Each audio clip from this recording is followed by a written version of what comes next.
Good morning all. ನಾನು ಅಮರೇಶ್ ಪೋತ್ನಾಳ್. ಮತ್ತೊಮ್ಮೆ ಎಲ್ರಿಗೂ ಅಮರ್ಸ್ ಕ್ಲಾಸಸ್ಗೆ ಸ್ವಾಗತ. ಇದು ಕ್ಲಾಸ್ ನಂಬರ್ 1134 ಆಗುತ್ತೆ ಮತ್ತು ಒಂದು ವಿಶೇಷ ವಿಡಿಯೋ. ಇತ್ತೀಚೆಗೆ ಪ್ರಧಾನಮಂತ್ರಿಗಳು ಮೋದಿಯವರು 5 ದೇಶಗಳ ಭೇಟಿಗೆ ಹೋಗಿದ್ರು. ಆ 5 ದೇಶಗಳು ಯಾವ್ಯಾವು, ಆ ದೇಶಗಳ ಪ್ರಧಾನಮಂತ್ರಿಗಳು ಯಾರು, ಆ ದೇಶಗಳು ಎಲ್ಲಿ ಬರ್ತವೆ, ಅದರ ಸುತ್ತಮುತ್ತಲ ರಾಷ್ಟ್ರಗಳು ಯಾವ್ಯಾವು, ಯಾವುದಾದ್ರೂ ಸಾಗರ ಸಮುದ್ರಗಳಿದಾವ, ಯಾವುದಾದ್ರೂ ಜಲಸಂಧಿಗಳಿದಾವ. ಒಂದು ವಿಶೇಷತೆ ಏನಂದರೆ, ಈ 5 ದೇಶಗಳ ಭೇಟಿಯ ಸಂದರ್ಭದಲ್ಲಿ 3ನೇ ಇಂಡಿಯಾ ನಾರ್ಡಿಕ್ ಶೃಂಗಸಭೆ ಕೂಡ ನಡೀತು. ಹಾಗಾಗಿ ಮೊದಲ, 2ನೆಯ ಮತ್ತು 3ನೇ ಈ ಭಾರತ ಮತ್ತು ನಾರ್ಡಿಕ್ ದೇಶಗಳ ಸಮಿತಿ ಏನಿದೆ ಅದರ ವಿಶೇಷತೆ ಏನು, ಈ ನಾರ್ಡಿಕ್ ದೇಶಗಳಂದರೆ ಯಾವ್ಯಾವು, ಮತ್ತು ನಾರ್ಡಿಕ್ ದೇಶಗಳ ಭಾಗವಾಗಿರ್ತಕ್ಕಂತಹ ಸ್ಕ್ಯಾಂಡಿನೇವಿಯನ್ ನೇಷನ್ಸ್ ಅಂದರೆ ಯಾವುವು, ಜೊತೆಗೆ ಬಾಲ್ಟಿಕ್ ಸ್ಟೇಟ್ಸ್ ಆ ದೇಶಗಳ ಯಾವ್ಯಾವು, ಆ ದೇಶಗಳ ರಾಜಧಾನಿ ಯಾವುದು, ಆ ದೇಶಗಳ ಸುತ್ತಮುತ್ತಲಿರ್ತಕ್ಕಂಥ ಹಾಗೇನು ಸಾಗರ ಸಮುದ್ರಗಳು, ವಿವಿಧ ದೇಶಗಳು, ವಿಶೇಷಗಳನ್ನು ಇವತ್ತು ತಿಳ್ಕೊಳ್ತಕ್ಕಂಥ ಪ್ರಯತ್ನ. ಯಾಕಂದರೆ ಇಂಡಿಯಾ ನಾರ್ಡಿಕ್ ಸಮಿಟ್ ನಡೆದಿದೆ ಅಂದ ತಕ್ಷಣ ನಾರ್ಡಿಕ್ ದೇಶಗಳು ಯಾವ್ಯಾವು ಅಂತಕ್ಕಂಥ ಒಂದು ಕುತೂಹಲ ಇದ್ದೇ ಇರುತ್ತೆ. ನಾರ್ಡಿಕ್ ದೇಶಗಳನ್ನು ತಿಳ್ಕೊಳ್ಳುವ ಸಂದರ್ಭದಲ್ಲಿ ಸ್ಕಾಂಡಿನೇವಿಯನ್ ದೇಶಗಳು ಅನಿವಾರ್ಯವಾಗಿ ನಾವು ಕಲೀಲೇಬೇಕಾಗುತ್ತೆ ಮತ್ತು ಬಾಲ್ಟಿಕ್ ಸ್ಟೇಟ್ಸ್. ಹೀಗೆ ಈ ಎಲ್ಲ ವಿಚಾರಗಳನ್ನು ತಿಳ್ಕೊಳ್ತಕ್ಕಂಥ ಒಂದು ಪ್ರಯತ್ನ ಇವತ್ತಾಗುತ್ತೆ. ಬನ್ನಿ ಹಾಗಾದರೆ ಸಾಕಷ್ಟು ಮಾಹಿತಿಯನ್ನು ತಿಳ್ಕೊಳ್ತಾ ಹೋಗೋಣ. ಭಾರತ ನಾರ್ಡಿಕ್ ಶೃಂಗಸಭೆ 2026 ಮತ್ತು ಮೋದಿಯವರ 5 ರಾಷ್ಟ್ರಗಳ ಪ್ರವಾಸ. ಮೊದಲನೇದಾಗಿ ಈ ಒಂದು ನಾರ್ಡಿಕ್ ಕಂಟ್ರೀಸ್ ಮ್ಯಾಪನ್ನು ನೋಡೋಣ. ಇದು ಗ್ರೀನ್ಲ್ಯಾಂಡ್. ಗ್ರೀನ್ಲ್ಯಾಂಡ್ನಲ್ಲಿ ಅಷ್ಟಾಗಿ ಜನವಸತಿ ಇಲ್ಲ, ಆದರೆ ಇದು ಒಂದು ದೇಶ ಅಲ್ಲ, ಬದಲಾಗಿ ಡೆನ್ಮಾರ್ಕ್ ಆಡಳಿತಕ್ಕೊಳಪಟ್ಟಿರ್ತಕ್ಕಂಥ ಒಂದು ದೊಡ್ಡ ದ್ವೀಪ ಅನ್ಬೋದು. ಆ್ಯಕ್ಚುಲಿ ಡೆನ್ಮಾರ್ಕ್ ಇರ್ತಕ್ಕಂಥದ್ದು ಇಲ್ಲಿ ಕಾಣ್ಬೋದು. ಇಲ್ಲಿ ಇದು ಡೆನ್ಮಾರ್ಕ್.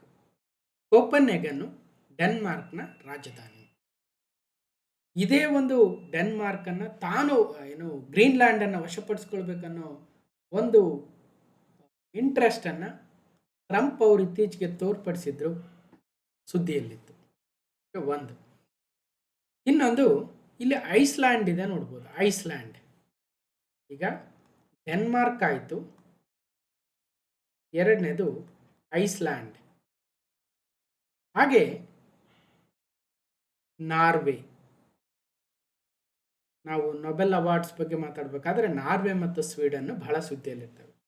ನಾರ್ವೆ 3ನೇ ದೇಶ. 4ನೇದು ನಾರ್ವೆ ಪಕ್ಕದಲ್ಲಿರ್ತಕ್ಕಂಥ ಸ್ವೀಡನ್ ದೇಶ. 4ನೇದು ಸ್ವೀಡನ್. ಒಂದು ಅಬ್ಸರ್ವ್ ಮಾಡ್ತಾ ಹೋಗಿ, ನಾರ್ವೆ ಮತ್ತು ಸ್ವೀಡನ್ನು ಒಂದು ರೀತಿಯಲ್ಲಿ ಪರ್ಯಾಯ ದ್ವೀಪದ ರೀತಿಯಲ್ಲಿ ಕಂಡುಬರುತ್ತೆ. 3 ಕಡೆ ನೀರನ್ನು ಕೂಡ ಕಾಣ್ತಾ ಹೋಗ್ತೀವಿ. ಹಾಗಾದರೆ 3 ಕಡೆ ನೀರು ಯಾವ್ಯಾವ ಸಮುದ್ರದಿಂದ ಸುತ್ತುವರೆದಿದೆ? ಮೇಲಂತೂ ಆರ್ಕ್ಟಿಕ್ ಓಷನ್ ಇದೆ, ಇಲ್ಲಿ ಅಟ್ಲಾಂಟಿಕ್ ಓಷನ್ ಇದೆ. ಹಾಗೆ ಸ್ವೀಡನ್ ಪಕ್ಕದಲ್ಲಿ ಫಿನ್ಲ್ಯಾಂಡ್ ಅಂತಕ್ಕಂಥ ದೇಶ ಇದೆ. ಫಿನ್ಲ್ಯಾಂಡ್. ಅದ್ರ ಜೊತೆಗೆ ಒಂದಷ್ಟು ಡೆನ್ಮಾರ್ಕ್ ಆಡಳಿತಕ್ಕೊಳಪಟ್ಟಿರ್ತಕ್ಕಂಥ ಫೆರೋ ಐಲ್ಯಾಂಡ್ಸ್, ಹಾಗೆ ಫಿನ್ಲ್ಯಾಂಡ್ ಆಡಳಿತಕ್ಕೊಳಪಟ್ಟಿರ್ತಕ್ಕಂಥ ಅಲ್ಯಾಂಡ್ ಐಲ್ಯಾಂಡ್ಸು ಕೂಡ ಈ ನಾರ್ಡಿಕ್ ಕಂಟ್ರೀಸ್ ಒಳಗಡೆ ಬರ್ತವೆ. ಇಲ್ಲೂ ಕೂಡ ನಾರ್ವೆಯ ಸ್ವಾಲ್ಬಾರ್ಡ್ ಅಂತಕ್ಕಂಥ ಪ್ರದೇಶ ಇದೆ. ನಾರ್ವೆಯ ಜಾನ್ ಮಯೇನ್ ಅಂತಕ್ಕಂಥ ದ್ವೀಪಗಳು ಕೂಡ ಈ ನಾರ್ಡಿಕ್ ಕಂಟ್ರೀಸ್ ಅಡಿಯಲ್ಲಿ ಬರ್ತವೆ. ಪ್ರಮುಖವಾಗಿ 5 ದೇಶಗಳು: ಡೆನ್ಮಾರ್ಕ್, ಐಸ್ಲ್ಯಾಂಡ್, ನಾರ್ವೆ, ಸ್ವೀಡನ್ ಮತ್ತು ಫಿನ್ಲ್ಯಾಂಡ್. ಇದನ್ನು ಯಾವುದಾದ್ರೂ ಕೋಡನ್ನು ಬಳಸಿ ನೀವು ನೋಟ್ ಮಾಡಿಟ್ಕೋಬೋದು. ಓಕೆ, NSF ID ಅಂತಾದ್ರೂ ಇಟ್ಕೋಬೋದು, ಅಥವಾ DI NSF ಅಂತಾದರೂ ಇಟ್ಕೋಬೋದು. ಫೈನ್. ಇದು ನಾರ್ಡಿಕ್ ಕಂಟ್ರೀಸ್ ಮ್ಯಾಪ್. ಈ ನಾರ್ಡಿಕ್ ಕಂಟ್ರೀಸ್ ಏನು ನಾವು ಐಸ್ಲ್ಯಾಂಡು, ಡೆನ್ಮಾರ್ಕು, ನಾರ್ವೆ, ಸ್ವೀಡನ್ ಮತ್ತು ಫಿನ್ಲ್ಯಾಂಡ್ ಅಂತ ಹೇಳಿದ್ವಿ. ಈ 5 ದೇಶಗಳಲ್ಲಿ ಮತ್ತೆ ಈ ಪೆನಿನ್ಸುಲಾ ಅಂತ ಮಾತಾಡಿದ್ವಿ. ಈ ಪೆನಿನ್ಸುಲಾ ನೋಡ್ಬೋದು. ಈ ಪೆನಿನ್ಸುಲಾ ಏನಿದೆ ಅಥವಾ ಪರ್ಯಾಯ ದ್ವೀಪವೇನಿದೆ, ಆ ಪರ್ಯಾಯ ದ್ವೀಪದಲ್ಲಿ ಕಂಡು ಬರ್ತಕ್ಕಂಥ 3 ರಾಷ್ಟ್ರಗಳಿದ್ದಾವೆ. ಒಂದು ನಾರ್ವೆ, ಮತ್ತೊಂದು ಸ್ವೀಡನ್, ಅದರ ಕೆಳಗಡೆ ಡೆನ್ಮಾರ್ಕ್. ಈ 3 ದೇಶಗಳನ್ನು ಸ್ಕ್ಯಾಂಡಿನೇವಿಯನ್ ಕಂಟ್ರೀಸ್ ಅಂತ ಕರಿತೀವಿ. Norway, Sweden, Denmark. ಈ ಸ್ಕ್ಯಾಂಡಿನೇವಿಯನ್ ಕಂಟ್ರೀಸಲ್ಲಿ ಫಿನ್ಲ್ಯಾಂಡು ಸೇರ್ಕೊಳ್ಳಲ್ಲ, ಈ ಕಡೆ ಐಸ್ಲ್ಯಾಂಡು ಸೇರ್ಕೊಳ್ಳಲ್ಲ. ಕ್ಲಾರಿಟಿ ಇದೆ ಅನ್ಕೊಳ್ತೀನಿ. ಅದಾದಮೇಲೆ ಬಾಲ್ಟಿಕ್ ಕಂಟ್ರೀಸ್ ಅಂತ ಬರ್ತವೆ. ಬಾಲ್ಟಿಕ್ ಇಲ್ಲಿ ಈ ಸ್ವೀಡನ್ ಮತ್ತು ಫಿನ್ಲ್ಯಾಂಡ್ ಮಧ್ಯದಲ್ಲಿ ಹಾಗೂ ಈ ಯುರೋಪಿನ ಇನ್ನಿತರ ಈಸ್ಟೋನಿಯಾ, ಲಾತ್ವಿಯಾ, ಲಿಥುವೇನಿಯಾ ಮಧ್ಯದಲ್ಲಿ ಇಲ್ಲಿ ಬಾಲ್ಟಿಕ್ ಸಮುದ್ರ ಬರುತ್ತೆ. ಬಾಲ್ಟಿಕ್ ಸಮುದ್ರ ಇಲ್ಲಿ ನೋಡ್ಬೋದು, ಇಲ್ಲಿದೆ ನೋಡಿ, ಬಾಲ್ಟಿಕ್ ಸಿ. ಇದು ಬಾಲ್ಟಿಕ್ ಸಿ.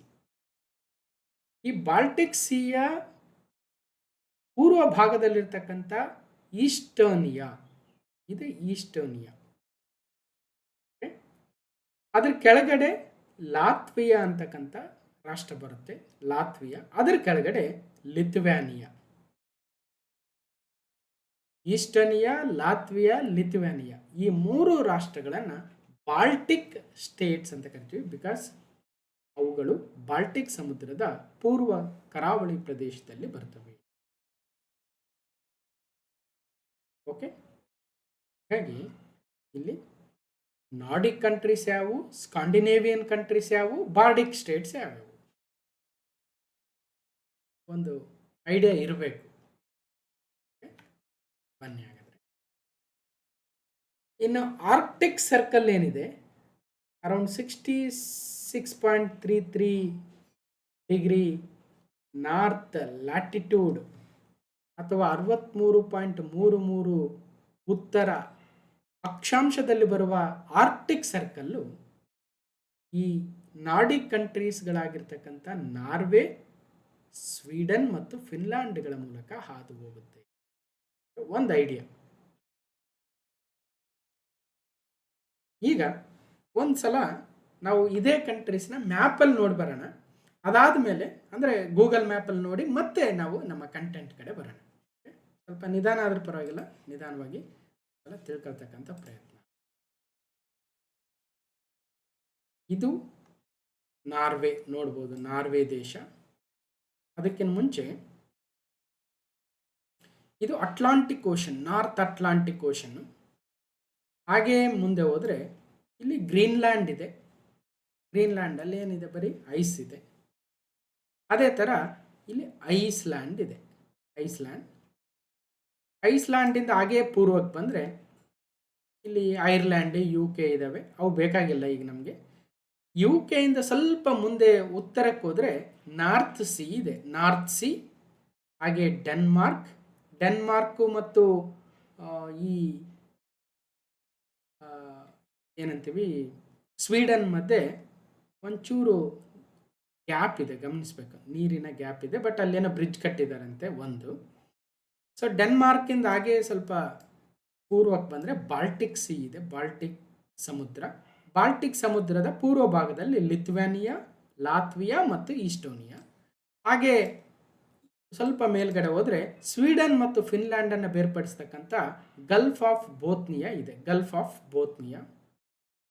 ಮತ್ತು ಫಿನ್ಲ್ಯಾಂಡ್ ಹಾಗೂ ಈಸ್ಟೋನಿಯಾವನ್ನು ಬೇರ್ಪಡಿಸ್ತಕ್ಕಂಥ ಗಲ್ಫ್ ಆಫ್ ಫಿನ್ಲ್ಯಾಂಡ್ ಕೂಡ ಇದೆ. ರೈಟ್, ಸ್ವಲ್ಪ ಮೇಲ್ಗಡೆ ಹೋಗಿ ಮತ್ತೆ ಬರೋಣ.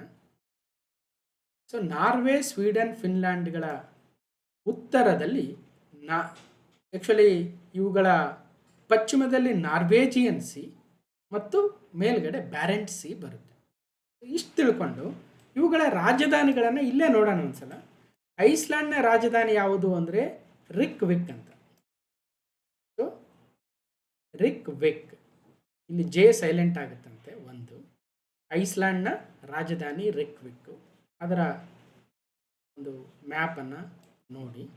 ಅದಾದಮೇಲೆ ಫೆರೋ ಐಲ್ಯಾಂಡ್ಸ್, ಇದು ಡೆನ್ಮಾರ್ಕ್ ಅಂಡಲ್ಲಿ ಬರ್ತವೆ, ಬಟ್ ಸ್ಟಿಲ್ ನಾರ್ಡಿಕ್ ಕಂಟ್ರೀಸ್ನ ಭಾಗವಾಗಿದೆ. ಇನ್ನು ಸಣ್ಣ ಪುಟ್ಟ ಐಲ್ಯಾಂಡ್ಸ್ ಭಾಳ ಇದ್ದಾವೆ. ಇನ್ನು ಎರಡನೇ ರಾಷ್ಟ್ರವಾಗಿರ್ತಕ್ಕಂಥ ಡೆನ್ಮಾರ್ಕ್ನ ರಾಜಧಾನಿ ಕೋಪನ್ಹೆಗನ್. ಯಾವ ದೇಶದ ರಾಜಧಾನಿ? ಡೆನ್ಮಾರ್ಕ್ನ ರಾಜಧಾನಿ. ಇನ್ನು ಮೂರನೇ ದೇಶ ನಾರ್ವೆಯ ರಾಜಧಾನಿ ಓಸ್ಲೋ. ಇಲ್ಲಿದೆ ನೋಡಿ ಓಸ್ಲೋ. ಹಾಗೆ ಸ್ವೀಡನ್ನ ರಾಜಧಾನಿ ಅದರ ದಕ್ಷಿಣದ ತುದಿಯಲ್ಲಿ ಬರುತ್ತೆ. ದಕ್ಷಿಣದ ತುದಿಯಲ್ಲ, ಈ ಕಡೆ ಬರುತ್ತೆ ಸ್ಟಾಕ್ಹೋಮ್, ರೈಟ್. ಬಾಲ್ಟಿಕ್ ಸಿ ಕಡೆ ಬರುತ್ತೆ, ಆ್ಯಕ್ಚುಲಿ ಪೂರ್ವದಲ್ಲಿ ಬರುತ್ತೆ ಸ್ಟಾಕ್ಹೋಮ್. ಓಕೆ. ಅದಾದಮೇಲೆ ಫಿನ್ಲ್ಯಾಂಡ್ನ ರಾಜಧಾನಿ ಎಲ್ಸಿಂಕಿ. ಅಗೇನ್ ಫಿನ್ಲ್ಯಾಂಡ್ನ ಸದರ್ನ್ ಪಾರ್ಟಲ್ಲಿ ಬರುತ್ತೆ, ಇದು ಎಲ್ಸಿಂಕಿ. ಹಾಗೆ ಬಾಲ್ಟಿಕ್ ಸಿಗಳ ಬಗ್ಗೆ ಮಾತಾಡ್ತೇವೆ. ಬಾಲ್ಟಿಕ್ ಸಿ ಮತ್ತು ಅದರ ಕಂಟ್ರೀಸು. ಈಸ್ಟರ್ನಿಯ ಉತ್ತರ ಭಾಗದಲ್ಲಿದೆ. ಟಾಲಿನ್ ಅಂತಕ್ಕಂಥ ಪ್ರದೇಶ ಅದರ ರಾಜಧಾನಿ. ಲಾತ್ವಿಯಾದ ರಾಜಧಾನಿ ರಿಗಾ. ಲಿಥುವೇನಿಯಾದ ರಾಜಧಾನಿ ವಿಲ್ನಿಸ್. ಸೊ ಇಷ್ಟು ಐಡಿಯಾ ಇಟ್ಕೊಳ್ರಿ. ಈ ಬಾಲ್ಟಿಕ್ ಕಂಟ್ರೀಸ್, ಈಸ್ಟರ್ನಿಯಾ, ಲಾತ್ವಿಯಾ ಮತ್ತು ಲಿಥುವೇನಿಯಾ ರಷ್ಯಾದಿಂದ ಸ್ವಾತಂತ್ರ್ಯವನ್ನು ಪಡಿತವೆ ಮತ್ತು ಇವತ್ತು ಯುರೋಪಿಯನ್ ಯೂನಿಯನ್, ನ್ಯಾಟೋ, ಯೂರೋಜೋನ್ ರೀತಿಯ ವಿವಿಧ ಒಕ್ಕೂಟಗಳಲ್ಲಿ ಭಾಗವಾಗಿದ್ದಾವೆ, ರೈಟ್. ಮತ್ತು ಇಲ್ಲಿ ನೋಡ್ತಾ ಇದ್ದಂಗೆ ನಾರ್ವೆ, ಸ್ವೀಡನ್, ಡೆನ್ಮಾರ್ಕ್ಗಳು ಯಾಕೆ ಸ್ಕ್ಯಾಂಡಿನೇವಿಯನ್ ಕಂಟ್ರೀಸ್ ಅಂತ ಕರಿತೀವಿ? ಯಾಕೆ ಸ್ಕ್ಯಾಂಡಿನೇವಿಯನ್ ಕಂಟ್ರೀಸಲ್ಲಿ ಫಿನ್ಲ್ಯಾಂಡನ್ನು ಯಾಕೆ ಆ್ಯಡ್ ಮಾಡ್ಕೊಳ್ಳಲ್ಲ? ಹಾಗೆ ನಾರ್ಡಿಕ್ ಕಂಟ್ರೀಸಲ್ಲಿ ಯಾಕೆ ಈ ಈಸ್ಟರ್ನಿಯಾ, ಲಾತ್ವಿಯಾಗಳು ಆ್ಯಡ್ ಆಗಿಲ್ಲ? ಅವಕ್ಕೆ ತಮ್ಮದೇ ಆಗಿರ್ತಕ್ಕಂಥ ಒಂದು ವೈವಿಧ್ಯತೆ ಇದೆ. ಅವೆಲ್ಲವನ್ನು ತಿಳ್ಕೊಳ್ತಕ್ಕಂಥ ಇವತ್ತು ಪ್ರಯತ್ನವನ್ನು ಆಯಿತು ಅಂದ್ಕೊಳ್ತೀನಿ. ಸೊ ಈಗ ಮತ್ತೆ ನಮ್ಮ ಕಂಟೆಂಟ್ ಕಡೆ ಬರೋಣ. ಏನಿದೆ ಮಾಹಿತಿ? So the Nordic countries are the geographical and cultural region in Northern Europe and North America, as well as the Arctic and North Atlantic oceans.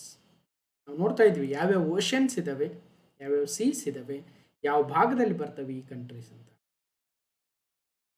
ಡೆನ್ಮಾರ್ಕ್ನ ರಾಜಧಾನಿ ಕೋಪನ್ಹೇಗನ್, ಫಿನ್ಲ್ಯಾಂಡ್ನ ರಾಜಧಾನಿ ಎಲ್ಸಿಂಕಿ, ಐಸ್ಲ್ಯಾಂಡ್ನ ರಾಜಧಾನಿ ರಿಕ್ವಿಕ್, ನಾರ್ವೆಯ ರಾಜಧಾನಿ ಓಸ್ಲೋ, ಸ್ವೀಡನ್ನ ರಾಜಧಾನಿ ಸ್ಟಾಕ್ಹೋಮ್. ಇವೆಲ್ಲವುಗಳ ಮ್ಯಾಪನ್ನು ಗಮನಿಸಿದಾಗ ಒಂದು ಸಿಮಿಲಾರಿಟಿಯನ್ನು ಕಾಣ್ತಾ ಹೋಗ್ತೀವಿ ನಾವು. ಆಲ್ಮೋಸ್ಟ್ ಸಿಮಿಲಾರಿಟಿ ಇದೆ. ಒಂದು ಸ್ವಲ್ಪ ಕಲರಲ್ಲಿ ಬದಲಾವಣೆ ಇರ್ಬೋದು, ಆದರೆ ಅವುಗಳ ಚಿಹ್ನೆಗಳಲ್ಲಿ ಒಂದು ಸಿಮಿಲಾರಿಟಿಯನ್ನು ಕಾಣ್ತಾ ಹೋಗ್ತೀವಿ. ಡೆನ್ಮಾರ್ಕ್ನ ಅಂಡರಲ್ಲಿರ್ತಕ್ಕಂಥ ಫ್ಯಾರೋಯ್ ಐಲ್ಯಾಂಡ್ಸ್ ಮತ್ತು ಗ್ರೀನ್ಲ್ಯಾಂಡ್ ಕೂಡ ನಾರ್ಡಿಕ್ ಕಂಟ್ರೀಸ್ ಭಾಗವಾಗಿದ್ದಾವೆ. ಫಿನ್ಲ್ಯಾಂಡ್ನ ಅಡಿಯಲ್ಲಿ ಬರುವ ಆಲ್ಯಾಂಡ್ ಐಲ್ಯಾಂಡ್ಸ್ ಕೂಡ again comes under Nordic countries. ನಾರ್ವೆಯ ಭಾಗವಾಗಿರ್ತಕ್ಕಂಥ ಸ್ವಾಲ್ಬಾರ್ಡ್ ಮತ್ತು ಜಾನ್ ಮೇಯನ್ ಅಂತಕ್ಕಂಥ ದ್ವೀಪಗಳು ಕೂಡ ಇದರ ನಾರ್ಡಿಕ್ ಕಂಟ್ರೀಸ್ ಅಡಿಯಲ್ಲಿ ಬರ್ತವೆ. ಓಕೆ.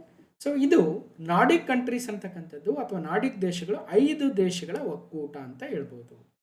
ಯಾವ್ಯಾವ 5 ದೇಶ ಅಂತ ನೀವು ಹೇಗೆ ಬೇಕಾದರೂ ಅದನ್ನು ಕೋಡ್ ಮುಖಾಂತರ ನೆನ್ಪಿಟ್ಟಿರಿ. 3 ಅಕ್ಕಪಕ್ಕದಲ್ಲೇ ಇದ್ದಾವೆ. ನಾರ್ವೆ, ಸ್ವೀಡನ್, ಫಿನ್ಲ್ಯಾಂಡು ನೋಡ್ಬೋದು. So Norway, Sweden and Finland, ಕೆಳಗಡೆ ಡೆನ್ಮಾರ್ಕ್, ಪಕ್ಕದಲ್ಲಿ ಐಸ್ಲ್ಯಾಂಡ್,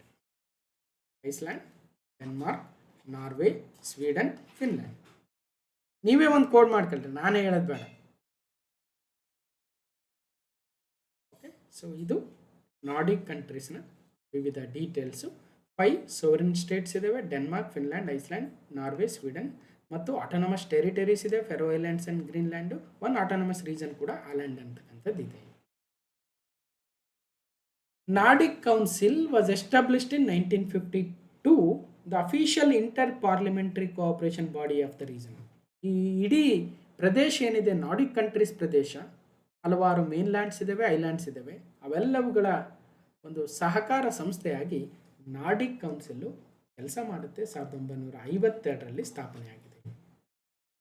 ಈ ಒಂದು ನಾರ್ಡಿಕ್ ಕಂಟ್ರೀಸ್ನ ವಿಶೇಷತೆ ಏನಂದರೆ, these countries consistently top the United Nations world happiness report and human development index and also global innovation index. ಈ ರೀತಿಯ ಪ್ರಪಂಚದ ಉನ್ನತ ರ್ಯಾಂಕಿಂಗ್ಗಳು ಅಥವಾ ಇಂಡೆಕ್ಸ್ಗಳಲ್ಲಿ ಯಾವಾಗಲೂ ನಾರ್ಡಿಕ್ ಕಂಟ್ರೀಸು ಮುಂದೆ ಇರ್ತವೆ. ಕಾರಣ ಏನಂದರೆ, due to the strong social security, free education and the free health care. ಅಲ್ಲಿ ಬಲವಾದ ಸಾಮಾಜಿಕ ಭದ್ರತಾ ಕಾರ್ಯಕ್ರಮಗಳಿದ್ದಾವೆ, ಉಚಿತ ಶಿಕ್ಷಣ ಸಿಗುತ್ತೆ, ಉಚಿತ ಆರೋಗ್ಯ ಸೇವೆಗಳಿಂದಾಗಿ ಈ ದೇಶಗಳು ಪ್ರಪಂಚದ ಹಲವಾರು ಇಂಡೆಕ್ಸ್ಗಳು, ಅದರಲ್ಲೂ ಪ್ರಮುಖವಾಗಿ ವಿಶ್ವ ಸಂತೋಷ ವರದಿ, ವರ್ಲ್ಡ್ ಹ್ಯಾಪಿನೆಸ್ ರಿಪೋರ್ಟ್ ಆಗಿರ್ಬೋದು, ಮಾನವ ಅಭಿವೃದ್ಧಿ ಸೂಚ್ಯಂಕಗಳಂಥ ಸೂಚ್ಯಂಕಗಳಲ್ಲಿ ಯಾವತ್ತಿಗೂ ಕೂಡ ನಿರಂತರವಾಗಿ ಅಗ್ರಸ್ಥಾನದಲ್ಲಿ ಬರ್ತಾ ಇದೆ. ಈವನ್ ವರ್ಲ್ಡ್ ಪೀಸ್ ಇಂಡೆಕ್ಸಲ್ಲೂ ಕೂಡ ಐಸ್ಲ್ಯಾಂಡು ಟಾಪಲ್ಲಿ ಇರುತ್ತೆ. ನಾನು ಆ ಇಂಡೆಕ್ಸ್ ಬಗ್ಗೆ ಹೇಳ್ಬೇಕಾದ್ರೆ ಹೇಳ್ತಾ ಇರ್ತೀನಿ, ಐಸ್ಲ್ಯಾಂಡ್ ಐಸ್ ಇದ್ದಂಗೆ ಇರ್ತಾರಲ್ಲಿ ಜನ, ಹಾಗಾಗಿ ಪೀಸ್ ಇರಬೇಕು ಅಂತ. ಮತ್ತೊಂದು, Arctic circle passes through the 3 Nordic countries. ಹೇಳ್ಬೋದು, ಆರ್ಕ್ಟಿಕ್ ಸರ್ಕಲ್ಲು ಯಾವ ದೇಶಗಳ ಮುಖಾಂತರ ಪಾಸ್ ಆಗುತ್ತೆ, ಅದರಲ್ಲೂ ನಾರ್ಡಿಕ್ ಕಂಟ್ರೀಸ್ ಅಂತ ಕೊಟ್ಟರೆ 3: ನಾರ್ವೆ, ಸ್ವೀಡನ್, ಫಿನ್ಲ್ಯಾಂಡ್ ಮುಖಾಂತರ. ಐಸ್ಲ್ಯಾಂಡು ಇಲ್ಲ, ಡೆನ್ಮಾರ್ಕ್ ಇಲ್ಲ. ಐಸ್ಲ್ಯಾಂಡ್ ಮೇಲ್ಗಡೆ ಹೋಗುತ್ತೆ, ಗಮನಿಸಿರ್ಬೋದು. ಇದು 66.33 ಅಂತ ಏನು ಕರಿತೀವಿ ಆರ್ಕ್ಟಿಕ್ ಸರ್ಕಲ್ಲು ಯಾವ ದೇಶಗಳ ಮುಖಾಂತರ ಪಾಸ್ ಆಗುತ್ತೆ. ಇನ್ನು just for completeness 2026 world happiness ರಿಪೋರ್ಟಲ್ಲಿ ಫಿನ್ಲ್ಯಾಂಡ್ ಟಾಪಲ್ಲಿದೆ, ಐಸ್ಲ್ಯಾಂಡ್ ಸೆಕೆಂಡಲ್ಲಿದೆ, ಡೆನ್ಮಾರ್ಕ್ 3ರಲ್ಲಿದೆ. ನೋಡಿ, top 3 countries from Nordic countries. 4ನೇದ್ರಲ್ಲಿ ಕೋಸ್ಟರಿಕಾ ಇದೆ. ಅದಾದಮೇಲೆ ಮತ್ತೆ 5, 6ರಲ್ಲಿ ಮತ್ತೆ ಅಗೇನ್ ನಾರ್ಡಿಕ್ ಕಂಟ್ರೀಸ್ ಇದ್ದಾವೆ, Sweden and Norway.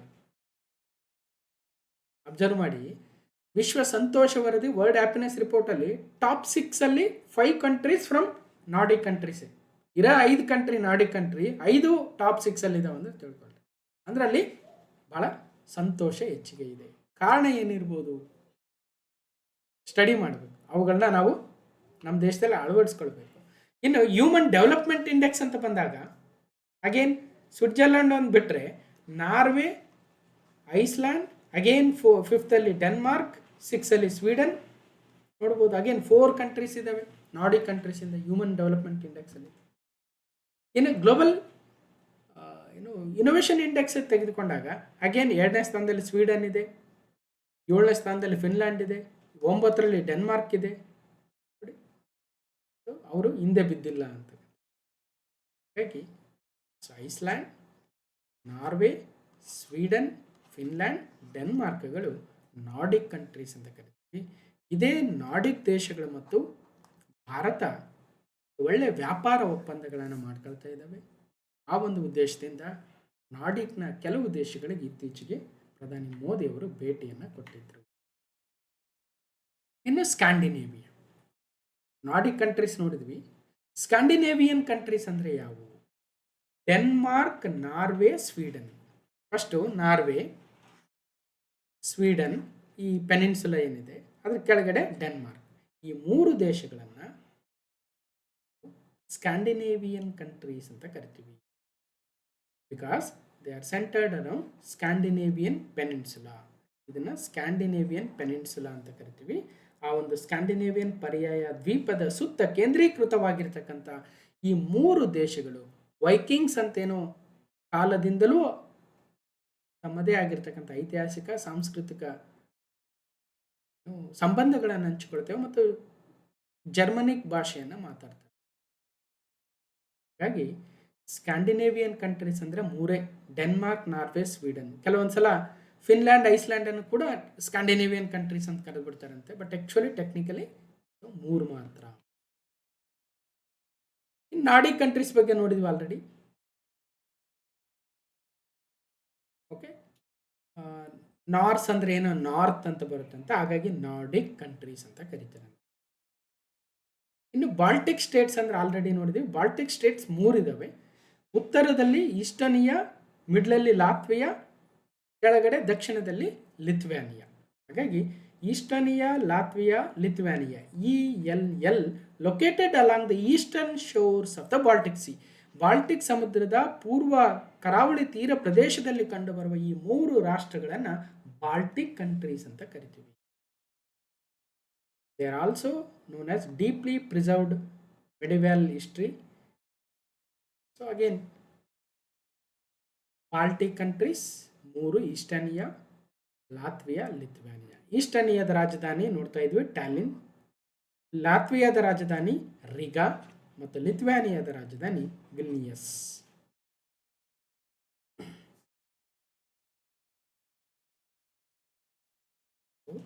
Estonia, Latvia ಮತ್ತು ಲಿಥುವೇನಿಯಾ, ಬಾಲ್ಟಿಕ್ ಕಂಟ್ರೀಸ್.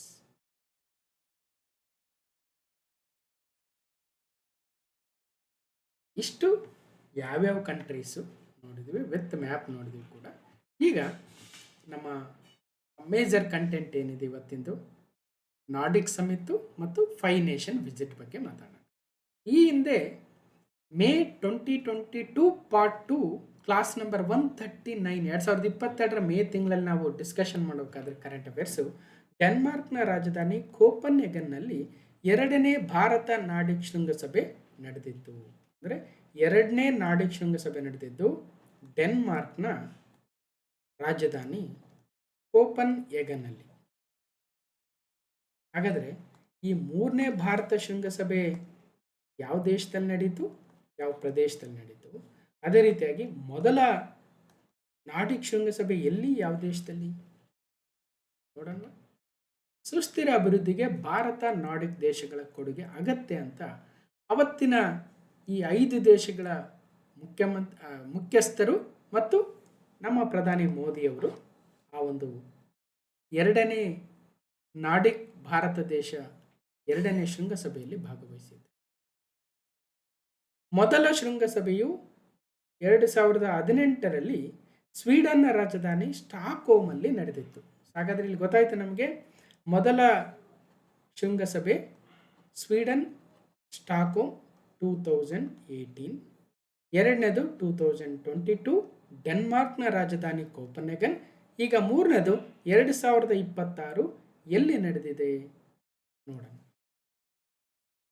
ಸೊ ಅವತ್ತಿನ ಆ ಒಂದು 2ನೇ ಭಾರತ ನಾರ್ಡಿಕ್ ಶೃಂಗಸಭೆಯ ವಿಶೇಷತೆಗಳೇನಿದ್ವು ಅದನ್ನು ಹಿಂದೆ ಮಾತಾಡಿದ್ವಿ.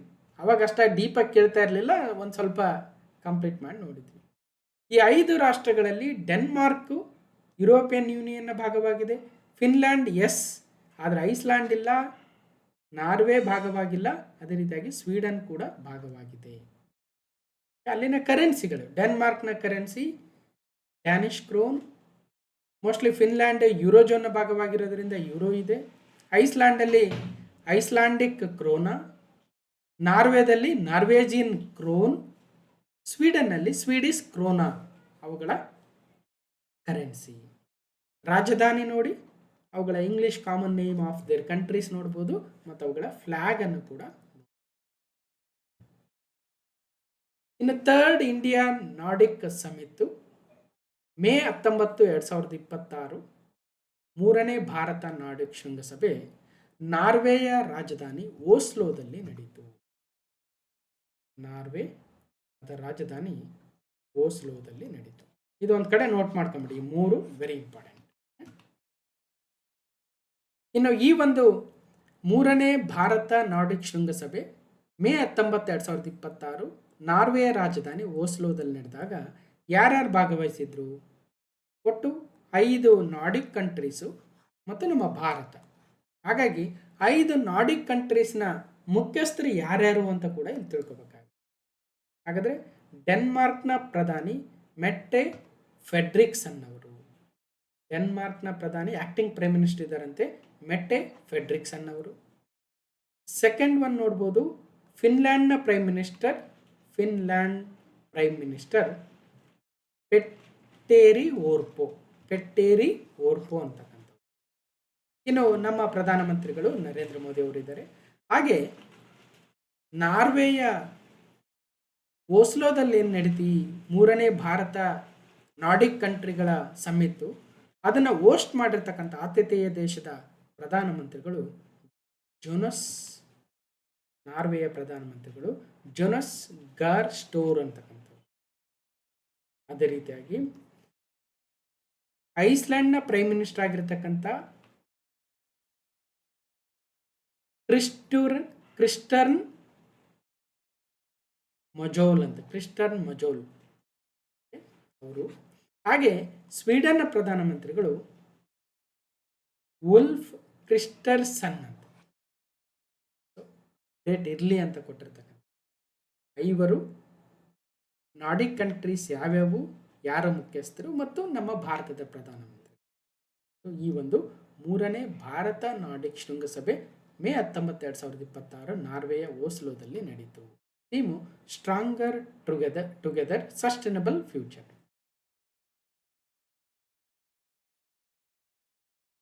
ಸೊ ಒಟ್ಟಾರೆ ಸಮರಿಯನ್ನು ನೋಡೋದಾದರೆ ಮೇ 19, 2026 ಈ 3ನೇ ಭಾರತ ನಾರ್ಡಿಕ್ ಶೃಂಗಸಭೆ ನಾರ್ವೆಯ ಓಸ್ಲೋದಲ್ಲಿ ನಡೆಸಲಾಯಿತು. ನಾರ್ವೆ ಇದನ್ನು ಹೋಸ್ಟ್ ಮಾಡಿತ್ತು. ನೆಕ್ಸ್ಟ್ ಫಿನ್ಲ್ಯಾಂಡ್ನ ಎಲ್ಸಿಂಕಿಯಲ್ಲಿ ನಡೆಯಲಿದೆ ಅಂತ. ಇನ್ನು ಕೀ ಡಿಸಿಷನ್ಸ್ ಏನೇನು? ಅಗೇನ್ ನಮ್ಮ ಎರಡೂ ರಾಷ್ಟ್ರಗಳ ಅಥವಾ ಎರಡು ನಾರ್ಡಿಕ್ ಕಂಟ್ರೀಸ್ ಗುಂಪು ಮತ್ತು ಭಾರತ ನಡುವೆ ವ್ಯಾಪಾರ ಒಪ್ಪಂದಗಳು, economic trade, free economic trade ಆಗಿರ್ಬೋದು, ಎಕನಾಮಿಕ್ ಪಾರ್ಟ್ನರ್ಶಿಪ್ ಆಗಿರ್ಬೋದು, ನಮ್ಮ ದೇಶಗಳ ಮಧ್ಯೆ ಟ್ರೇಡ್ ಪಾರ್ಟ್ನರ್ಶಿಪ್ಪನ್ನು ಹೆಚ್ಚಿಸೋದು ಹೇಗೆ, ಅಥವಾ ಭಾರತವನ್ನು ಬೇರೆ ಈಗ ನಾವು UNSC ಪರ್ಮನೆಂಟ್ ಮೆಂಬರ್ಶಿಪ್ ಕೇಳ್ತಾ ಇದ್ವಿ, ಅದಕ್ಕೆ ಸಪೋರ್ಟನ್ನು ನೀಡ್ತಕ್ಕಂಥದ್ದು. ಆರ್ಟಿಫಿಷಿಯಲ್ ಇಂಟೆಲಿಜೆನ್ಸ್ ಆ್ಯಂಡ್ 6G ಟೆಲಿಕಾಮಲ್ಲಿ ಇಂಪ್ಯಾಕ್ಟ್ ಸಮಿತಲ್ಲಿ ಅಗ್ರಿಮೆಂಟ್ ಆದಂತೆ ಹೇಗೆ ಒಟ್ಟಿನಲ್ಲಿ ಉತ್ತಮ ಬಾಂಧವ್ಯವನ್ನು ಬೆಳೆಸ್ಕೊಳ್ಳೋದಕ್ಕೆ ಇರ್ತಕ್ಕಂಥದ್ದು ನೋಡ್ಬೋದು. UN ಸೆಕ್ಯೂರಿಟಿ ಕೌನ್ಸಿಲ್ಗೆ ಭಾರತ ಪರ್ಮನೆಂಟ್ ಮೆಂಬರ್ಶಿಪ್ ಕೇಳ್ತಾ ಇದೆ, ಅದಕ್ಕೆ ಸಪೋರ್ಟ್ ಕೊಡ್ತೀವಿ ಅಂತ ಹೇಳಿದ್ದಾರೆ. ಹಾಗೆ they also backed India's bid to join the nuclear suppliers group ಅಂತೆ ನೋಡ್ಬೋದು. ಇದರ PDF ಕೊಟ್ಟಾಗ ಇನ್ನಷ್ಟು ಮಾಹಿತಿಯನ್ನು ನೋಡಿ. ಇಲ್ಲಿಗೆ ನಾರ್ಡಿಕ್ ಸಮಿಟ್ ಡೀಟೇಲ್ಸ್ ಮುಗಿತು. ಈಗ 5 ದೇಶಗಳ ಭೇಟಿ ಅಂತ ಏನು ಹೇಳ್ತಾ ಇದ್ವಿ, ಅದರಲ್ಲಿ ಈಗ ಆಲ್ರೆಡಿ ಕರೆಂಟ್ ಅಫೇರ್ಸನ್ನು ನೋಡಿದ್ವಿ. ಮೊದಲ ಭೇಟಿ UAEಗೆ ಹೋಗ್ತಾರೆ. ಭಾರತದ ಪ್ರಧಾನಿ ನರೇಂದ್ರ ಮೋದಿ ಅವರು UAE ಅಧ್ಯಕ್ಷ ಶೇಖ್ ಮೊಹಮ್ಮದ್ ಬಿನ್ ಜಾಯೆದ್ ಅಲ್ ನಯನ್ ಅವರನ್ನು ಭೇಟಿ ಮಾಡ್ತಾರೆ. ಮಹತ್ವದ ಇಂಧನ ಒಪ್ಪಂದಕ್ಕೆ ಸಹಿ ಹಾಕ್ತಾರೆ. ಇದನ್ನು ಆಲ್ರೆಡಿ ಕರೆಂಟ್ ಅಫೇರ್ಸನ್ನು ನೋಡಿದ್ವಿ. 5 ನೇಷನ್ ವಿಸಿಟ್ ಅಂದಿದ್ದಕ್ಕೆ ಮತ್ತೊಮ್ಮೆ ತಂದು ಒಂದು ಗ್ಲಾನ್ಸ್ ಮಾಡ್ತಕ್ಕಂಥ ಇಂಧನ ಭದ್ರತೆ ಮತ್ತು ರಕ್ಷಣಾ ಪಾಲುದಾರಿಕೆ ಸೇರಿ ವ್ಯಾಪಾರದ ಪ್ರಮುಖ ಒಪ್ಪಂದಗಳಿಗೆ UAE ಭಾರತ ಸಹಿಯನ್ನು ಹಾಕಿದವು. ಅರಬ್ ಸಂಯುಕ್ತ ಸಂಸ್ಥಾನ UAE ಪ್ರವಾಸದಲ್ಲಿರುವ ಪ್ರಧಾನಿ ನರೇಂದ್ರ ಮೋದಿ ಅವರು ಅಧ್ಯಕ್ಷ ಶೇಖ್ ಮೊಹಮ್ಮದ್ ಬಿನ್ ಜಾಯೆದ್ ಅಲ್ ನಯನ್ ಅವರ ಜೊತೆ ದ್ವಿಪಕ್ಷೀಯ ಮಾತುಕತೆಗಳನ್ನು ನಡೆಸಿದರು.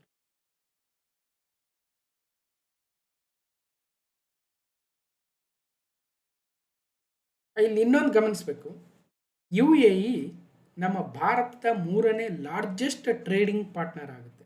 3rd ಲಾರ್ಜೆಸ್ಟ್ ಟ್ರೇಡಿಂಗ್ ಪಾರ್ಟ್ನರ್ ಅಂದರೆ ವ್ಯಾಪಾರ ವಹಿವಾಟು ನಡೆಸ್ತಕ್ಕಂಥದ್ದು ಭಾರತ UAE ಜೊತೆ 3ನೇ ಅತಿ ದೊಡ್ಡ ರಾಷ್ಟ್ರವಾಗಿದೆ. ಹಾಗಾಗಿ top 5 trading partners of India ಅಂತ ಬಂದಾಗ ಚೀನಾದ ಜೊತೆ ವಾರ್ಷಿಕವಾಗಿ ಇತ್ತೀಚೆಗೆ 2025-26 ಸಂದರ್ಭದಲ್ಲಿ $151.1 ಬಿಲಿಯನ್ ವ್ಯಾಪಾರ ವಹಿವಾಟನ್ನು ನಮ್ಮ ದೇಶ ಮಾಡಿದೆ. ಹಾಗಾಗಿ China is A largest trading partner of India. Second ಪ್ಲೇಸಲ್ಲಿ ಯುನೈಟೆಡ್ ಸ್ಟೇಟ್ಸ್ ಇದೆ, $132.2 ಬಿಲಿಯನ್. ಹಾಗೆ 3ನೇ ಪ್ಲೇಸಲ್ಲಿ ಯುನೈಟೆಡ್ ಅರಬ್ ಎಮಿರೇಟ್ಸ್ ಇದೆ, ಸುಮಾರು $100 ಬಿಲಿಯನ್ ವ್ಯಾಪಾರ ವಹಿವಾಟನ್ನು ಭಾರತ ಮಾಡ್ತಾ ಇದೆ. ಹಾಗಾಗಿ 3rd largest trading partner of India is UAE. Note ಮಾಡ್ಕೊಂಡ್ರು. ಇನ್ನೊಂದು ಗಮನಿಸಬೇಕು, UAE is A India 2nd largest export destination. Trading partner ಬೇರೆ, ಎಕ್ಸ್ಪೋರ್ಟ್ ಡೆಸ್ಟಿನೇಷನ್ ಅಂದರೆ ಭಾರತ ಎಕ್ಸ್ಪೋರ್ಟ್ ಮಾಡ್ತಾ ಇರ್ತಕ್ಕಂಥದ್ದು, ರಫ್ತು ಮಾಡ್ತಕ್ಕಂಥ 2ನೇ ಅತಿ ದೊಡ್ಡ ದೇಶ ಅಂದರೆ ಅದು UAE. ಹಾಗಾದರೆ ಟ್ರೇಡಿಂಗ್ ಪಾರ್ಟ್ನರ್ಸ್ ನೋಡಿದ್ವಿ, China, USA, UAE, Russia, Saudi Arabia 5 top trading partners of India. ಆದರೆ ಎಕ್ಸ್ಪೋರ್ಟ್ ಡೆಸ್ಟಿನೇಷನ್ಸ್ ಅಂತ ಬಂದಾಗ ಭಾರತ ಅತಿ ಹೆಚ್ಚು ಎಕ್ಸ್ಪೋರ್ಟ್ ಮಾಡ್ತಕ್ಕಂಥದ್ದು ಯುನೈಟೆಡ್ ಸ್ಟೇಟ್ಸ್ ಆಫ್ ಅಮೆರಿಕಾಗೆ $79 ಬಿಲಿಯನ್ ಎಕ್ಸ್ಪೋರ್ಟ್ಸ್ ಭಾರತದಿಂದ ಆಗುತ್ತೆ. ಅದರಲ್ಲಿ ಎಲೆಕ್ಟ್ರಾನಿಕ್ಸು, ಫಾರ್ಮಸ್ಯೂಟಿಕಲ್ಸು, ಟೆಕ್ಸ್ಟೈಲ್ಸು ಟಾಪಲ್ಲಿದ್ದಾವೆ. 2ನೇ ಸ್ಥಾನದಲ್ಲೇ UAE ಇರ್ತಕ್ಕಂಥದ್ದು. 3ನೇ ಸ್ಥಾನದಲ್ಲಿ ನೆದರ್ಲ್ಯಾಂಡ್ಸು, ಸಿಂಗಾಪುರ್, ಚೀನಾ. ಹಾಗಾಗಿ ಇಂಡಿಯಾದ ಜೊತೆ ಟ್ರೇಡಿಂಗ್ ಪಾರ್ಟ್ನರ್ 3ನೇ ಅತಿ ದೊಡ್ಡದು UAE. ಆದರೆ ಎಕ್ಸ್ಪೋರ್ಟ್ ಡೆಸ್ಟಿನೇಷನ್ಸ್ ಅಂತ ಬಂದಾಗ 2nd largest.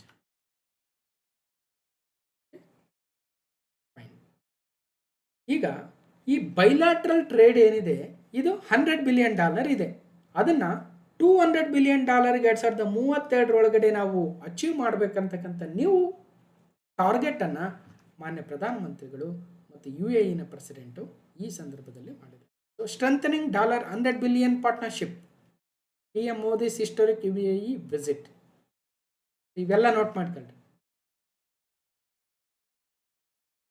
United Arab Emirates, Abu Dhabi capital ಆಗುತ್ತೆ, ದುಬೈ ಲಾರ್ಜೆಸ್ಟ್ ಸಿಟಿ, ಅಲ್ಲಿನ ಕರೆನ್ಸಿ UAE ದಿರಮ್, ಅಲ್ಲಿನ ಅಧ್ಯಕ್ಷರು ಮೊಹಮ್ಮದ್ ಬಿನ್ ಜಾಯೆದ್ ಅಲ್ ನಯನ್ ಅವರು. ಯು ಎ ಇಯ ಮ್ಯಾಪನ್ನು ಕೂಡ ಕಾಣ್ಬೋದು. ಇದು U A E map. U A E ದೇಶದ ಉತ್ತರದಲ್ಲಿ ಪರ್ಷಿಯನ್ ಗಲ್ಫ್ ಇದೆ, ಹಾಗೆ ಪೂರ್ವದಲ್ಲಿ ಒಮನ್ ರಾಷ್ಟ್ರ ಬರುತ್ತೆ, ಇನ್ನು ದಕ್ಷಿಣದಲ್ಲಿ ಸೌದಿ ಅರೇಬಿಯಾ, ಪಶ್ಚಿಮದಲ್ಲೂ ಕೂಡ ಸೌದಿ ಅರೇಬಿಯಾ ಇದೆ, ವಾಯುವ್ಯದಲ್ಲಿ ಕತಾರ್ ದೇಶ ಇದೆ. ಯು ಎ ಇನ ರಾಜಧಾನಿ ಅಬುಧಾಬಿ, ದೊಡ್ಡ ಸಿಟಿ ದುಬೈ ಆಗುತ್ತೆ.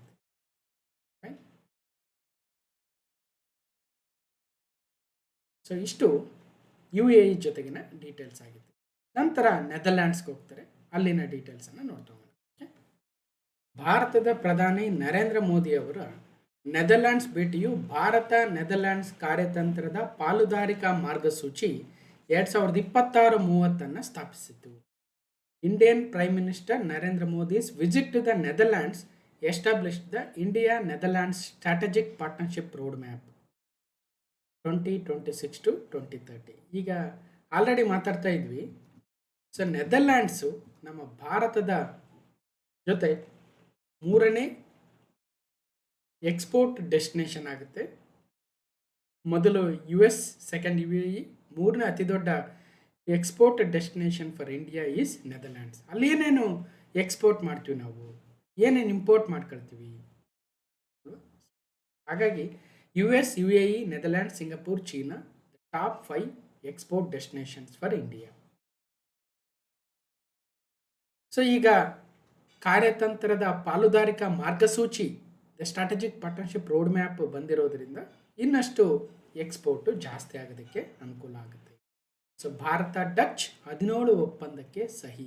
ಪಶ್ಚಿಮ ಏಷ್ಯಾ ಉಕ್ರೇನ್ ಸ್ಥಿತಿಗತಿ ಕುರಿತು ಮೋದಿ ರಾಬ್ ಜೆಟ್ಟೆನ್ ಚರ್ಚೆ. ಪ್ರಧಾನಿ ನರೇಂದ್ರ ಮೋದಿ ಮತ್ತು ನೆದರ್ಲ್ಯಾಂಡ್ಸ್ ಪ್ರಧಾನಿ ರಾಬ್ ಜೆಟ್ಟೆನ್ ದ್ವಿಪಕ್ಷೀಯ ಮಾತುಕತೆ ವೇಳೆ ಹಸ್ತಲಾಘವ ಮಾಡಿದರು. ಇಲ್ಲಿ ಮೋದಿ ಅವರು ಭೇಟಿ ಕೊಟ್ಟಿರ್ತಕ್ಕಂಥ ದೇಶಗಳು, ಆ ದೇಶದ ಪ್ರಧಾನಿ ಯಾರು ಅಥವಾ ಮುಖ್ಯಸ್ಥರು ಯಾರು, ಅಲ್ಲಿನ ರಾಜಧಾನಿ ಯಾವುದು, ಅದರ ಅಕ್ಕಪಕ್ಕದ ರಾಷ್ಟ್ರಗಳ್ಯಾವ್ಯಾವು, ಯಾವುದಾದ್ರೂ ಸಾಗರ ಸಮುದ್ರಗಳಿದಾವ, ಸೊ ಹೀಗೆ ಅವುಗಳ ವಿಶೇಷತೆ ಏನು, ಸೊ ಹೀಗೆ ನೋಟ್ ಮಾಡ್ಕೊಳ್ತಾ ಹೋಗ್ಬೇಕು.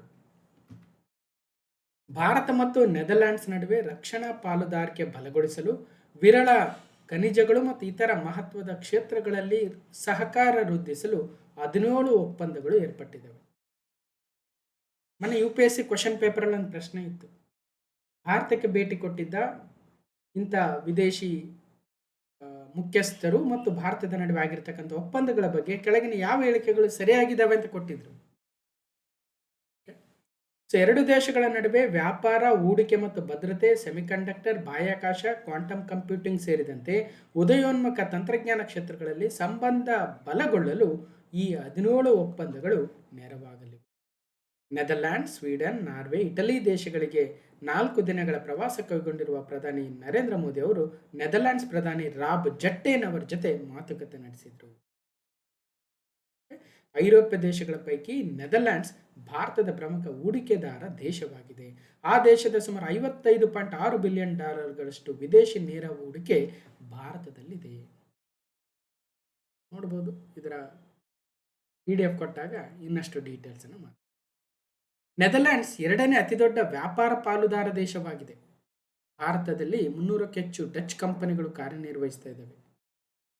ಸೊ ಇಲ್ಲಿ ಟ್ರೇಡಿಂಗ್ ಪಾರ್ಟ್ನರ್ಸ್ ಬಗ್ಗೆ ಕೂಡ ಮಾತಾಡ್ತಾ ಇದ್ವಿ. ಚೀನಾ, ಯುನೈಟೆಡ್ ಸ್ಟೇಟ್ಸ್, UAE ಇದೆ. ಸೊ ನೋಡೋಣ ಇರಲಿ. ಅಗೇನ್ ನೆದರ್ಲ್ಯಾಂಡ್ ಕಂಪನಿಗಳು ನಮ್ಮ ಭಾರತದಲ್ಲಿದ್ದಾವೆ. ಫಿಲಿಪ್ಸು ಅಥವಾ DSM, KLM ಈ ರೀತಿ ಕಂಪನಿಗಳು. ಅದೇ ರೀತಿ ನಮ್ಮ ಕಂಪನಿಗಳು ನೆದರ್ಲ್ಯಾಂಡಲ್ಲಿ ಕೂಡ ಇದ್ದಾವೆ. TCS, Infosys, Wipro, HCL, Tata steel, tech Mahindra ಇವೆಲ್ಲವೂ ಇದ್ದಾವೆ.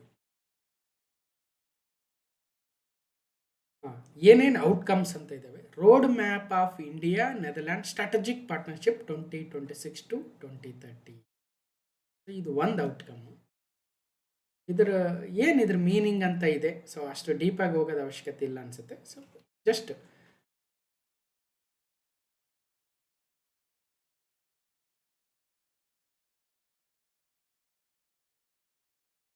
ಮೂರನೇ ಔಟ್ಕಮ್ ನೋಡಿ, 2ನೇ ಔಟ್ಕಮ್ ನೋಡಿ, ಏನು ಚೋಳ ರಿಲೇಟೆಡ್ ಇದ್ದಂಗಿದೆ.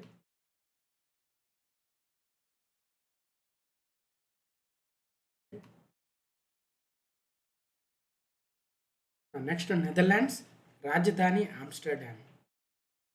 ಇಲ್ಲಿನ ಕರೆನ್ಸಿ ಯೂರೋ. ಮತ್ತು ರಾಬ್ ಜೆಟ್ಟೆನ್ ಅವರು ನೆದರ್ಲ್ಯಾಂಡ್ಸ್ನ ಪ್ರಧಾನಮಂತ್ರಿಗಳು. ನೆದರ್ಲ್ಯಾಂಡ್ನ ಮ್ಯಾಪನ್ನು ನೋಡ್ಬೋದು. ಆಮ್ಸ್ಟರ್ಡ್ಯಾಮ್ ನೆದರ್ಲ್ಯಾಂಡ್ನ ರಾಜಧಾನಿ. ಇಲ್ಲಿ ಬರುತ್ತೆ ನೋಡಿ, ನಾರ್ತ್ ಸೀಯ ಆಗ್ನೇಯ ಭಾಗದಲ್ಲಿ ಬರುತ್ತೆ. ರಾಬ್ ಜೆಟ್ಟೆನ್ ಅಲ್ಲಿನ ಪ್ರಧಾನಮಂತ್ರಿ. ಅಲ್ಲಿಂದ ದ್ವಿಪಕ್ಷೀಯ ಸಂಬಂಧಗಳಿಗೆ ಮತ್ತು ಅವರ ದೂರದೃಷ್ಟಿಯ ನಾಯಕತ್ವಕ್ಕೆ ನೀಡಿದ ಅಸಾಧಾರಣ ಕೊಡುಗೆಗಳನ್ನು ಗುರುತಿಸಿ ಪ್ರಧಾನಿ ನರೇಂದ್ರ ಮೋದಿ ಅವರಿಗೆ ಸ್ವೀಡನ್ ದೇಶದ ಅತ್ಯುನ್ನತ ನಾಗರಿಕ ಗೌರವವಾದ Royal Order of the Polar Star degree Commander Grand Cross ಪ್ರಶಸ್ತಿಯನ್ನು ನೀಡಿ ಗೌರವಿಸಲಾಯಿತು. Prime minister Narendra Modi was awarded Sweden's highest honour the Royal Order of the Polar Star degree Commander Grand Cross. ಹಾಗಾದರೆ ಎಷ್ಟನೇ ವಿದೇಶದ ಅತ್ಯುನ್ನತ ಗೌರವ ಆಗುತ್ತೆ ಮೋದಿ ಅವರಿಗೆ?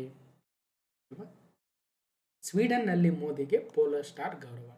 ನೆದರ್ಲ್ಯಾಂಡ್ ಪ್ರವಾಸ ಪೂರೈಸಿದ ಪ್ರಧಾನಿ ನರೇಂದ್ರ ಮೋದಿ ಅವರು ಸ್ವೀಡನ್ಗೆ ಪ್ರಯಾಣ ಬೆಳೆಸಿದರು. ಗೊತೆನ್ಬರ್ಗ್ ವಿಮಾನದ ನಿಲ್ದಾಣದಲ್ಲಿ ಸ್ವೀಡಿಷ್ ಪ್ರಧಾನಿ ಉಲ್ಫ್ ಕ್ರಿಸ್ಟರ್ಸನ್ ಅವರು ಖುದ್ದು ಪ್ರಧಾನಿ ಮೋದಿ ಅವರನ್ನು ಸ್ವಾಗತ ಮಾಡಿದರು. ಇದಕ್ಕೂ ಮೊದಲು ಮೋದಿ ಅವರಿದ್ದ ವಿಮಾನಗಳ ಔಪಚಾರಿಕ ಬೆಂಗಾವಲು ನೀಡಿರುವಂತೆ ಅವರ ವಿಮಾನಕ್ಕೆ, ಅದು ಕೂಡ ಸುದ್ದಿಯಾಗಿತ್ತು. 2 ದಿನಗಳ ಪ್ರವಾಸದಲ್ಲಿ ಭಾರತ ಸ್ವೀಡನ್ ನಡುವೆ ವ್ಯಾಪಾರ, ಸಂಬಂಧ ವೃದ್ಧಿ, ಕೃತಕ ಬುದ್ಧಿಮತ್ತೆ ತಂತ್ರಜ್ಞಾನ, ನೆರವು, ಹಸಿರು ಇಂಧನ ಉತ್ಪಾದನೆ, ಹೀಗೆ ಹಲವಾರು ಕ್ಷೇತ್ರಗಳ ವಿಷಯಗಳಲ್ಲಿ ಸಹಕಾರ ವೃದ್ಧಿಸುವ ಕುರಿತು ಮಾತುಕತೆ ನಡೆದರು. ಇದೇ ಸಂದರ್ಭದಲ್ಲಿ ಪ್ರಧಾನಿ ಮೋದಿ ಅವರಿಗೆ ಸ್ವೀಡನ್ನಿನ ಅತ್ಯುನ್ನತ ನಾಗರಿಕ ಪುರಸ್ಕಾರವಾದ Royal Order of the Polar Star Commander Grand Cross ಅನ್ನು ನೀಡಿ ಗೌರವಿಸಲಾಯಿತು. ಆ ಮೂಲಕ ಅಂತಾರಾಷ್ಟ್ರೀಯ ಮಟ್ಟದಲ್ಲಿ ಪ್ರಧಾನಿ ಮೋದಿ ಅವರಿಗೆ ದೊರೆತಿರತಕ್ಕಂಥ 31ನೇ ಗೌರವ. ನಾವು ಕರೆಂಟ್ ಅಫೇರ್ಸಲ್ಲಿ ಯಾವ್ಯಾವ ದೇಶದ ಅತ್ಯುನ್ನತ ನಾಗರಿಕ ಗೌರವಗಳಂತ ಮಾತಾಡಿದ್ದೀವಿ, ಆ ಪಟ್ಟಿಗೆ ಇನ್ನೊಂದು ಸೇರಿಸ್ಕೊಳ್ಳಿ.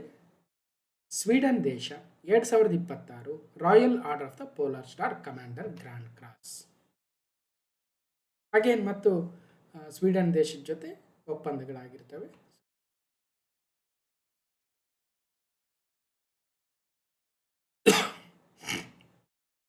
ಇದೇ ಸಂದರ್ಭದಲ್ಲಿ ಈವನ್ ಯುರೋಪಿಯನ್ ಕಮಿಷನ್ನ ಪ್ರೆಸಿಡೆಂಟ್ ಆಗಿರ್ತಕ್ಕಂಥ ಉರ್ಸುಲಾ ವ್ಯಾನ್ ಡೆರ್ ಲೇಯನ್ ಅವರು ಕೂಡ ಭೇಟಿ ನೀಡಿ ಮಾತುಕತೆಯನ್ನು ನಡೆಸಿದ್ದಾರೆ.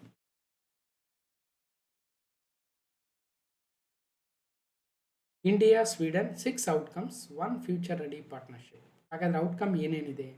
Adoption of A joint statement and joint action plan 2026 to 2030. So ಅದರ ಮೀನಿಂಗ್ ಏನು? PDF ಕೊಟ್ಟಾಗ ಓದಿ ಒಂದ್ಸಲ. ಯಾರು KS IAS ಲೆವೆಲ್ ಓದ್ತಾ ಇದ್ರೆ ಅಂಥವ್ರಿಗೆ ಇದು ಬಹಳ ಯೂಸ್ಫುಲ್ ಆಗುತ್ತೆ. Doubling the investment and bilateral trade in 5 years. Kingdom of Sweden, Stockholm ರಾಜಧಾನಿ, ಸ್ವೀಡಿಷ್ ಅಫಿಷಿಯಲ್ ಲ್ಯಾಂಗ್ವೇಜ್, ಸ್ವೀಡಿಷ್ ಕ್ರೋನಾ ಅಲ್ಲಿನ ಕರೆನ್ಸಿ.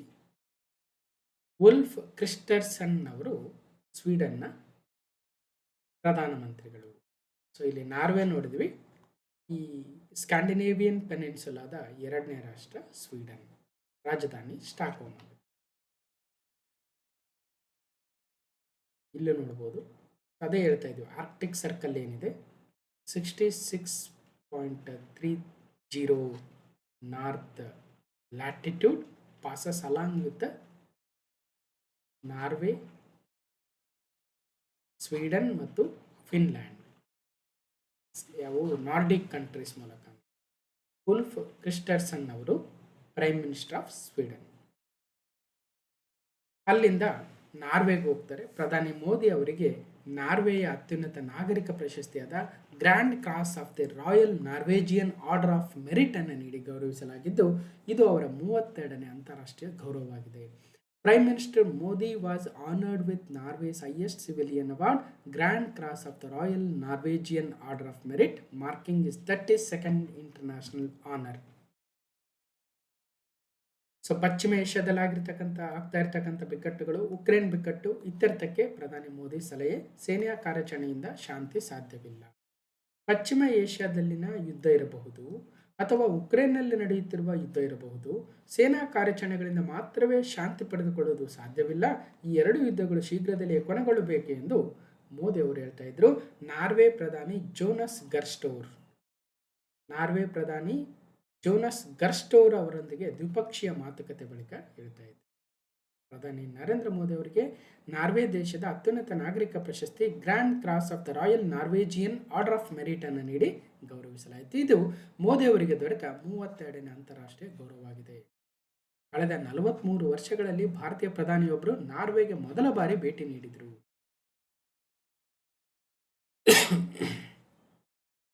ಹಿಂದೆ ಮೋಸ್ಟ್ಲಿ ಇಂದಿರಾ ಗಾಂಧಿ ಅವರು ಭೇಟಿ ಕೊಟ್ಟಿರಬೇಕು. First visit by PM Modi, first Indian prime ministerial visit in 43 years, Norway, Oslo ರಾಜಧಾನಿ.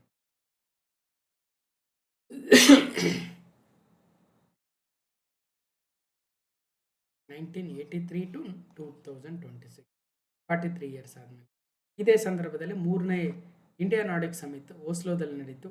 ಅದರಲ್ಲೂ ಕೂಡ ಭಾಗವಹಿಸಿದ್ರು. ನಾರ್ವೆನೇ host ಮಾಡಿತ್ತು. ಜೊತೆಗೆ ಬೈಲ್ಯಾಟ್ರಲ್ ಟಾಕ್ಸ್ ಕೂಡ ಇತ್ತು. Jonas Gahr Store PM of Norway.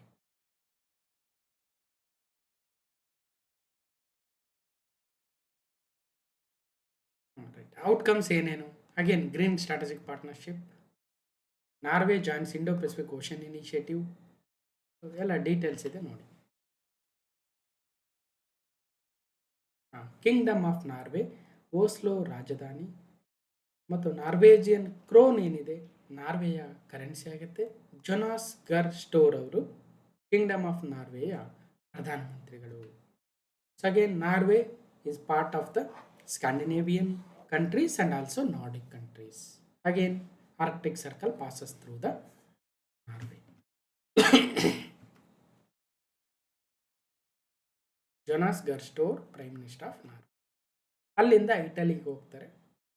ಪ್ರಧಾನಿ ನರೇಂದ್ರ ಮೋದಿ ಅವರ ಇಟಲಿ ಭೇಟಿಯು ಭಾರತ ಇಟಲಿ ಸಹಕಾರದ ಮೇಲೆ ಕೇಂದ್ರೀಕರಿಸುತ್ತದೆ. ವಿಶೇಷವಾಗಿ ಭಾರತ ಮಧ್ಯಪ್ರಾಚ್ಯ ಯುರೋಪ್ ಆರ್ಥಿಕ corridor, India middle East Europe economic corridor ಮೇಲೆ ಕೇಂದ್ರೀಕರಿಸುತ್ತದೆ. ವ್ಯಾಪಾರ, ಹೂಡಿಕೆ, ಸಹಕಾರ ವೃದ್ಧಿಗೆ ಪಣ. ಜಂಟಿ ಪತ್ರಿಕಾ ಪ್ರಕಟಣೆಯಲ್ಲಿ ಮೋದಿ ಮೆಲೋನಿ ಹೇಳಿಕೆ, ಭಾರತ ಪಶ್ಚಿಮ ಏಷ್ಯಾ ಯುರೋಪ್ ಕಾರಿಡಾರ್ಗೆ ಒತ್ತು. ಸೊ ವ್ಯಾಪಾರ, ಹೂಡಿಕೆ ಹಾಗೂ ಹೊಸ ತಂತ್ರಜ್ಞಾನ ಕ್ಷೇತ್ರಗಳಲ್ಲಿ ಸಹಕಾರ ವೃದ್ಧಿಸಲು ಮೈತ್ರಿಯನ್ನು ವಿಶೇಷ ಪಾಲುದಾರಿಕೆ ಮಟ್ಟಕ್ಕೆ ಕೊಂಡೊಯ್ಯಲು ಭಾರತ ಇಟಲಿ ಮಂಗಳವಾರ ನಿರ್ಧರಿಸಿದವು. ಭಾರತದ ಪ್ರಧಾನಿ ನರೇಂದ್ರ ಮೋದಿ ಅವರು ಮತ್ತು ಇಟಲಿ ಪ್ರಧಾನಿ ಜಾರ್ಜಿಯಾ ಮೆಲೋನಿ ಮಾತುಕತೆ ನಡೆಸಿದ ಬಳಿಕ ಜಂಟಿ ಹೇಳಿಕೆಯನ್ನು ಕೂಡ ಬಿಡುಗಡೆ ಮಾಡಿದರು. ಅಗೇನ್ ಜಂಟಿ ಕ್ರಿಯಾ ಯೋಜನೆ 25 to 29 ಅನ್ನು ಉಭಯ ದೇಶಗಳು ಪರಿಶೀಲನೆ ಮಾಡ್ತೀವಿ ಅಂತ ಹೇಳಿದರು. ಭಾರತದಿಂದ ಇಟಲಿಗೆ ರಫ್ತು ಕೂಡ ಹೆಚ್ಚಳವಾಗಿದೆ. ಕಳೆದ ವರ್ಷ ಭಾರತದಿಂದ ಇಟಲಿಗೆ ರಫ್ತಿನ ಪ್ರಮಾಣ 96,000 ಕೋಟಿ ಇದ್ದರೆ ಈಗ ಆಲ್ರೆಡಿ ಏನು ಒಟ್ಟಿನಲ್ಲಿ ರಫ್ತಿನ ಪ್ರಮಾಣ ಕೂಡ ಹೆಚ್ಚಿಗೆ ಮಾಡಬೇಕನ್ನೋ ಉದ್ದೇಶ ಇದೆ ಅಷ್ಟೇ. ಇನ್ನು ಸ್ವಲ್ಪ ಸುದ್ದಿಯಲ್ಲಿದ್ದಂಥ ವಿಚಾರ ಏನಂದರೆ, ಇಟಲಿ ಪ್ರಧಾನಿಗೆ ಮೋದಿ ಅವರು ಮೆಲೋಡಿ ಚಾಕ್ಲೇಟ್ ಪ್ಯಾಕೆಟನ್ನು ಉಡುಗೊರೆಯಾಗಿ ಕೊಟ್ಟಿದ್ದರು. ಬೇರೆ ಬೇರೆ ವಿಚಾರಗಳು ಅದರ ಮೇಲೆ ಬಂದಿದ್ದು ನಿಮ್ಗೆ ಗೊತ್ತಿರ್ಬೋದು. India's 4th largest trading partner ಇನ್ European union Italy.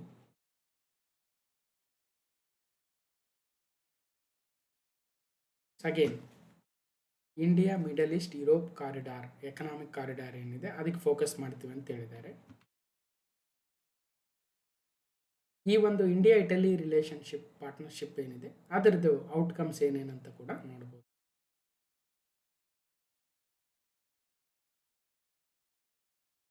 Italian republic Rome capital ಆಗುತ್ತೆ ಮತ್ತು ಅಲ್ಲಿನ ಪ್ರೈಮ್ ಮಿನಿಸ್ಟರ್ ಜಾರ್ಜಿಯಾ ಮೆಲೋನಿ.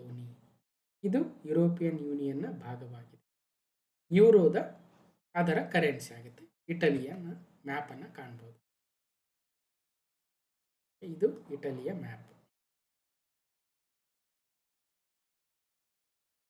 ಒಂದು ಕಡೆ ಉತ್ತರದಲ್ಲಿ ಸ್ವಿಟ್ಜರ್ಲ್ಯಾಂಡ್ ಇದೆ, ಆಸ್ಟ್ರಿಯಾ ಇದೆ, ಹಾಗೆ ಈಶಾನ್ಯದಲ್ಲಿ ಸ್ಲೋವೇನಿಯಾ, ಸ್ವಲ್ಪ ಪೂರ್ವಕ್ಕೆ ಬಂದರೆ ಆಡ್ರಿಯಾಟಿಕ್ ಸಿ ಜೊತೆಗೆ ಕ್ರೊವೇಷಿಯಾ ದೇಶಗಳಿದ್ದಾವೆ ಮತ್ತು ಮೆಡಿಟೇರಿಯನ್ ಸಮುದ್ರ ಕೂಡ ಅದರ ದಕ್ಷಿಣ ಮತ್ತು ನೈಋತ್ಯ ಭಾಗದಲ್ಲಿ ಕಂಡುಬರುತ್ತೆ. ಸೊ ಇದು ಇಟಲಿ, ಯುರೋಪಿಯನ್ ಕಂಟ್ರಿ.